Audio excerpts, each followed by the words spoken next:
कोणचा अभ्यासक रे? कोण अभ्यासक काय याचं काय? अरे अभ्यासकाने डोकं खुराक केलं लोकांचं, यांना आयुष्यात काही आलं नाही. तुम्हाला पकडलेलं का गणपती ती येडाला बेकार आहे बरं का, कळू नका येड्यात जाताना. त्या किमान 50 जण असतात हे तुम्हाला मान्य करावं लागेल. तुमच्याच अभ्यासकाचं तुमचंच उत्तर तुम्हाला देतोय. तसं त्या काळी संख्या होती 2.5 लाख संभाजीनगर आणि जालन्यात. तुम्हाला तहसीलला काय पाहिजे, तुम्हाला माहिती कोणची गोळा करायची, याच्यापेक्षा गॅजेट काय सांगतंय? 2.5 लाख संभाजीनगर आणि जालन्यात होते. म्हणजे आत्ताचे संभाजीनगर जालन्यातले सगळे मराठी कुणबी आहेत. क्लिअर आहे ना? कोणचा अभ्यासक रे? कोण अभ्यासक काय याचं काय? इथला प्रत्येक जिल्ह्यातला जो कुणबी आहे त्या काळचा 1881चा 1901चा तो मराठा कुणबी आहे. जसं की या खोलीत आपण आता 15 आहे, 20-25 वर्षांना त्याचे 50 झाले. हे 15ला तर द्या. चला गॅजेट प्रमाणे चला तुम्हाला सापडणार ना, आणि चला गॅजेट प्रमाणे 15ला द्या. उदाहरणार्थ 2.5 लाख संभाजीनगर जालना जिल्ह्यातल्या, चला द्या त्यांना. त्यांचा 67चा पुरावा घ्या पूर्वीचा आणि द्या त्यांना. त्यांच्या रक्ताच्या नातेवाईकाला कसं द्यायचं अनुभव, चला करा सुरू. येड नका घेऊ ह्या अभ्यासकाचा. काय आता अभ्यासक म्हणलं का जाऊ. असं आहे की पण 2050ला ह्या खोलीमध्ये जे 15 होते हे कोण आहेत हेच माहिती नाही यांना अजून. ते कुठे शोधायचे हा प्रश्न आहे. अहो आहेत हेच मराठी कुणबी येत ना हो. अरे अभ्यासकाने डोकं खुराक केलं लोकांचं, यांना आयुष्यात काही आलं नाही.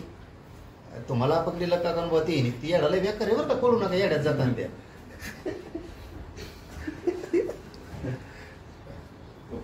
दुसरं एक आता बच्चू कडू असं म्हणाले की तुमच्या आंदोलनासोबत आंदोलन करण्याची त्यांची इच्छा आहे. ऑलरेडी ते आंदोलन करतायत शेतकऱ्यांच्या संदर्भात. काय झालं? शेतकऱ्यांच्या संदर्भात तुम्ही आंदोलन करणार असं घोषणा केली ना, ते पण तुम्ही तुमच्यासोबत ते आंदोलनात तयार आहे. होईल ना, आता बैठक होईल, दिवाळीच्या नंतर बैठक होईल ना, सगळ्यांना बोलून एकत्र शेतकऱ्यांसाठी. पाटील साहेब, शेतकऱ्यांचा एवढा मोठा प्रश्न आहे, सगळे प्रश्न असताना राज्य सरकार आय लव्ह मोहम्मद आणि आय लव्ह महादेव याच्यावर आता फार जास्त जो अमरावतीमध्ये परिस्थिती तणावपूर्ण झालेली या विषयावरून सरकारला या सगळ्या गोष्टीसाठी लक्ष हटवण्यासाठी असं काय कुटाणा होण्याची शक्यता आहे? नाही, लक्ष हटत नसतं. काय असतं, एक नाद असतो लागलेला आणि तेढ निर्माण केल्याशिवाय आपल्याला करमत नाही. अशा वृत्तीचे काही राजकीय नेते असतील, यांच्या ह्या नासक्या भूमिकेमुळं अशी परिस्थिती उद्भवते. परंतु नेटानं आणि धाडसानं त्याला तोंड द्यायचं असतं. सगळ्या जाती धर्माच्या लोकांनी हक्कायचं नसतं, घाबरायचं नसतं. संकट येत असतं, त्या संकटाला सामोरं जायचं धाडसानं. हे प्रत्येकानं आपण आपल्या रक्तात भिनून घेतलं पाहिजे. कुठं लय मोठे गँग आली म्हणून घाबरून बसायची गरज नाही. त्याला तोंड देणं सुद्धा गरजेचं आहे, तर ते बंद होईल. जर आपण त्याला तोंड नाही दिलं तर ते बंद होणार नाही, ते जास्त करत राहतील. प्रत्येकाला अन्याय होत असेल तर धाडसानं त्या अन्यायाला सामोरा प्रत्येक जाती धर्माच्या लोकांनी जाणं गरजेचं आहे.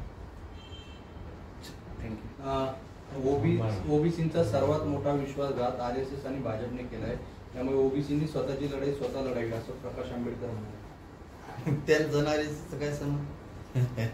धन्यवाद. चला पाटील सचिन खरात असं म्हणतात, मनोज जरांगे पाटील यांनी 1994चा GR रद्द करावा अशा मागणी केली आहे. या मागणीचा पुनर्विचार करावा आणि 1974चे GRच्या बाजूने यावं.